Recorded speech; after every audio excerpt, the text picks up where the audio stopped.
Once upon a time, there lived a princess named Rue, who had a very great sadness within her. The princess had lost one of her earrings. It's just an earring, you may feel the need to say, but these earrings were very special. It was the last gift given to her by her parents. She was cloaked in a cloud of grief, as she missed them so much every single day. Rue pined and fretted the days away, searching for the earring and feeling each morning a great sense of guilt about the loss. She stared down at the single earring and was at a loss. What does anyone do with just one earring? One day, she shared her sadness with someone in her tribe. Her friend touched her shoulder warmly and shared in Rue's sorrow, for she had also lost something treasured. As the two friends began visiting nearby neighbors, they realized that so many of the animals had also experienced a loss at some point in their lives. As a group, they decided to get together one time per week and mourn their losses together. In this way, each member took on a little bit of sadness from someone else. Sharing the grief of individuals somehow made the burden easier to carry for all. They continued to invite more and more neighbors to the assembly by the big tree in the middle of the forest. They often shared meals and helped one another with chores.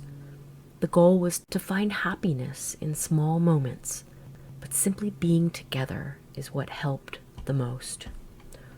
One day, Rue woke and remembered a wonderful dream. She could hardly wait to share it with her tribe. She brought them all together and told them a wondrous story. I met the most beautiful creature in my dream, she shared. She showed me how perhaps my loss happened for a very specific reason. And if we all share in this loss and band together, we might reframe this loss into something truly remarkable. Rue's friends became very excited as Rue shared the rest of her dream. And when all was said and done, they each went back to their homes to prepare for a future celebration. One spectacular spring morning, before the sun had a chance to come up, Rue and all of her friends led a procession to the big tree in the middle of the forest. Rue carried one single gold earring and placed it up inside the tree. She then recorded her treasure in the Book of Hope and said her name aloud for all to hear. The others said her name in unison and bowed their heads briefly. Now, poor Fox had lost a necklace given to her by her grandmother, so she had nothing to share. When she shyly placed the drawing down inside the tree and spoke her name, the group bowed their heads just as they had done for Rue.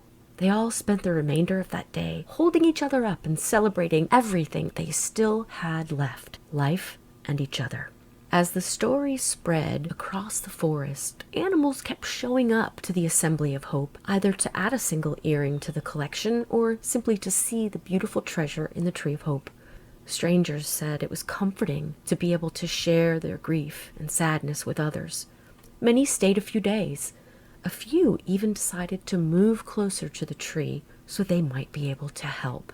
One very large buck, who had lived through many, many moons, said he wanted to live in a place where it was okay to not be okay sometimes.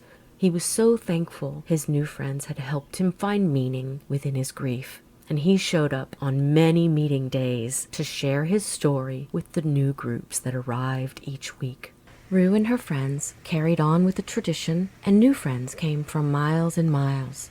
The tree in the middle of the forest was becoming a bustling little village, and there was always a pot of stew on somewhere nearby, just in case a traveler showed up hungry. Then one day, they received a package in the mail. It contained one gold earring. A groundhog had sent it since she was unable to travel. Rue and her friends read the groundhog's words aloud and placed the earring up inside the tree. They bowed their heads and sent a prayer out to Groundhog. And that was just the beginning. Packages began arriving daily and had been sent from all corners of the earth and addressed to Rue and the tree. Some of the packages contained one earring and a name.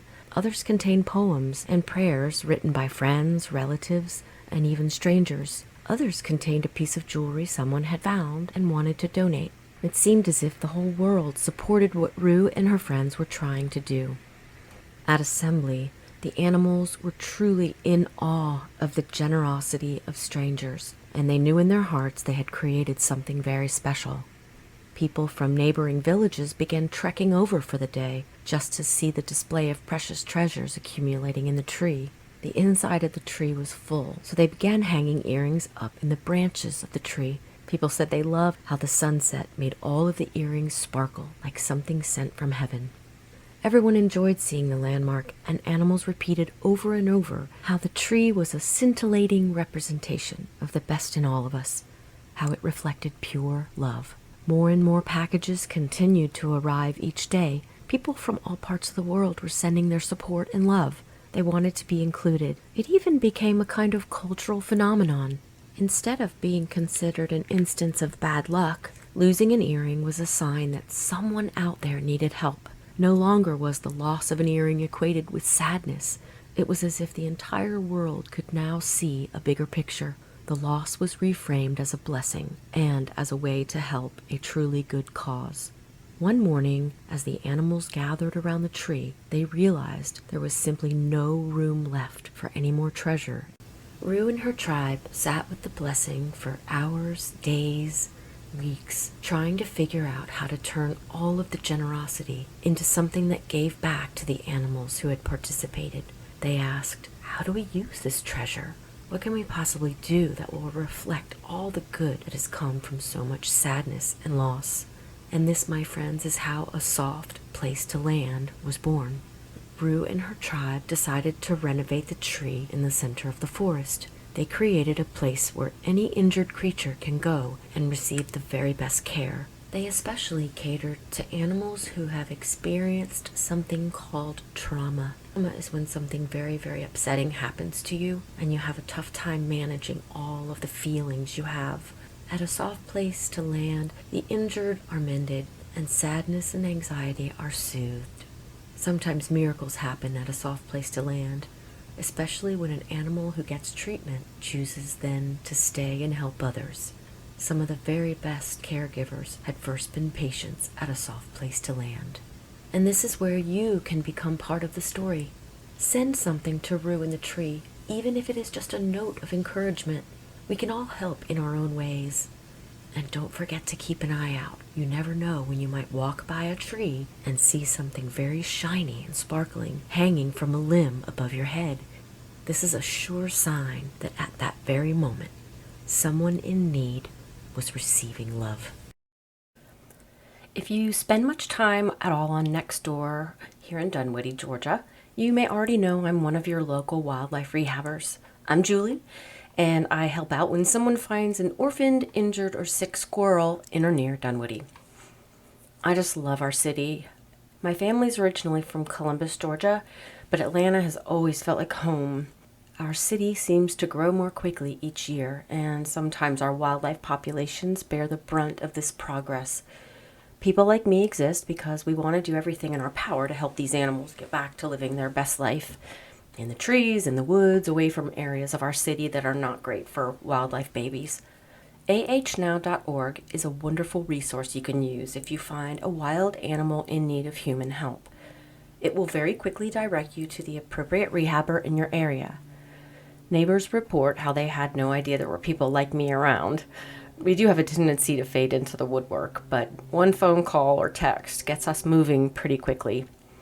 I get a few messages every month of an opossum that has been struck by a car. Rehabbers like me scramble to these lost souls because opossums are marsupials, which means babies can become trapped if the mother's killed. I know, it's sad. But we run around in the dark with flashlights and gloves searching for possible babies in these lost souls on the road. And we are those crazy people you see climbing through bushes with a flashlight between our teeth in the middle of a torrential downpour. I never claimed we were sane, but we are pretty dedicated. Rehabbers are a rare species, recognizable by the telltale lack of personal grooming, shirts stained with replacement formula and shredded by tiny talons. And since we're not paid by the Department of Natural Resources, we learn very quickly how to scrounge for what we need. Dunwoody has been an amazing blessing to me over the past few years as I've started my nonprofit. Neighbors have been so generous, from extra newspapers to towels to cash, to help cover all of my costs. Our neighbors across the street, Hakan and Wanda, donated their greenhouse to us a few years ago, and now I have a separate facility for rehabbing right in my backyard. Over the past 3 years, I've accepted donations of gently used household items and then sold these items online. I usually make enough to cover my rehabbing supplies. And in 2001, I started placing 50% of all my donations in a trust that I'll never spend. I hope someday the dividends from this trust will be able to support a larger number of rehabbers. Many of us get involved as rehabbers because, like all humans, we really do want to feel useful. We want to find a small way to leave our mark on the world, to leave the world a better place. Spending my life saving furry little souls is remarkably fulfilling. I've been dreaming a lot lately about what else we can accomplish for our wonderful city. I would love to open a rehabbing education center somewhere nearby, a local spot where neighbors know they can bring orphaned wildlife, a place where new rehabbers can learn the skills they need to volunteer, where we can ensure these animals are cared for and then released on some property where they will have their best chance of survival. I'm dreaming of a place between Canton and Cumming, Georgia. Luckily, we have so much green space north of the city. I have fallen in love this year with the story of Christ's miracle. The only one, by the way, that is in all four Gospels, the feeding of the 5,000. I am really spiritual, and Christ just happens to be the religious figure that resonates most with me. I feel reverent, however, to all forms of spirituality. Christians recognize Christ as spirit as well as flesh, but most widely accepted is that he was a man who brought people together.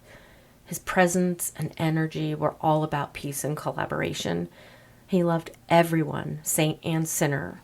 When he was in a place, hearts and minds always softened, and his followers changed drastically. In the Bible, a man named Paul was on a road to Damascus and saw a bright light, and he was forever changed. He instantaneously knew that he would no longer participate in the persecution of Jesus' disciples. He actually went on to become one of Christ's apostles. Our modern world is extraordinarily divisive. Politics have polarized us, and it's just so much easier to see how we're different from one another. This breeds impatience, judgment, intolerance, and disconnection. We're separated into these nuclear families rather than into tribes. And sometimes it's easy to not see the big picture, how very much we need each other. And I love social media, but I think we really need more than likes and prayers sent on that platform. I would love your help as I move into the next phase for Ruby's Rescues. I hope you will help us raise enough funds to purchase a piece of land nearby and open a local version of Aware, a place where local rehabbers can meet, learn, and give back. I want to create something that will have a lasting impact on our community, and I would be so honored if you would join me. I want to put Dunwoody, Georgia on the map as the city that launched a soft place to land. I've always tried hard to find creative ways to raise money without asking for cash. Ruby's Rescues has tried all kinds of fundraisers, like raking leaves in the fall or accepting donations and selling items on social media, but I think we need more. One day I was rummaging through my jewelry box looking for a particular necklace, and I stumbled upon this one earring I've had for years and years. I lost its twin I don't know how many years ago, and every time I've moved, I just keep packing it and bringing it with me, with some half-hearted thought that, oh, maybe I'll find the other earring one day. It dawned on me suddenly how many people have probably lost earrings just like me. And if we could somehow collect all of these single earrings from all over the world, we might be able to do something pretty spectacular, like Christ feeding the 5,000. He softened the hearts of thousands of people, and they offered up what they had, making it possible then to feed everyone. I think we can do that too. If we build a safe place to land, all of the local rehabbers will have a home base. We can develop a curriculum and train more rehabbers. Right now we have more than just one rehabber in the area who somehow ends up with over 100 animals in their care each season. We have a very difficult time saying no, as you can imagine. We want to save as many tiny souls as we can, sometimes at the expense of our mental health. Please help me to work to take some of the burden off of these rehabbers. Even if you have no single earrings and cannot donate money, you can still help us by sharing this video and telling others about A Soft Place to Land.